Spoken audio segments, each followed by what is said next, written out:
তুমি যে ভাবছো যে টাকা সবথেকে বেশি পাওয়ারফুল, ঠিক ততটা নয় যতটা তুমি ভাবছো। আবার তুমি ভাবছো যে শরীরে ক্ষমতা থাকলেই সব কিছু হবে, সেটাও নয়। স্বাস্থ্য বলতে শুধু ফিজিক্যালি তো বোঝানো হয় না।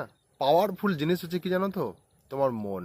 ট্রেনিংটা ঠিকঠাক গিয়ে দিতে পেরেছো না, তাহলে তুমি শুধু অপরচুনিটিস দেখবে, কোথায় কোন কাজটার কি সুযোগ আছে সেটা দেখবে।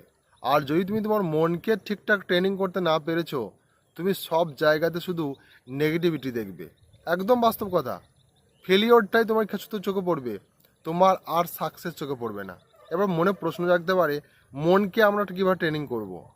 মনকে ট্রেনিং করার দুটো সব থেকে ভালো উপায় বলে দিচ্ছি। একটা হলো গুড বুকস, আর একটা হলো গুড ফ্রেন্ডস। মনে রাখবেন, ভালো বন্ধু আর ভালো বই এই সমাজে খুবই প্রয়োজন। ভালোভাবে বিচার করবে তোমার কোন জিনিসটা দরকার, সেরকম বই পড়বে। তোমার দরকার মনের শক্তি বাড়ানোর, আর তুমি পড়ছো ভূতের গল্প, ঠিক না। তোমার কোন জিনিসটা প্রয়োজন, তোমার মনের কোন খোরাকটা মেটাবে কোন বইটি, সেটি কিন্তু তোমাকে চুজ করতে হবে। তাই আমি সেটা বলছি, গুড বুক। গুড বুক আর গুড ফ্রেন্ডস তোমার মাইন্ডকে ট্রেন করবে। তুমি কি আমার সাথে সহমত? তাহলে কমেন্টে জানাবে। Thanks for watching.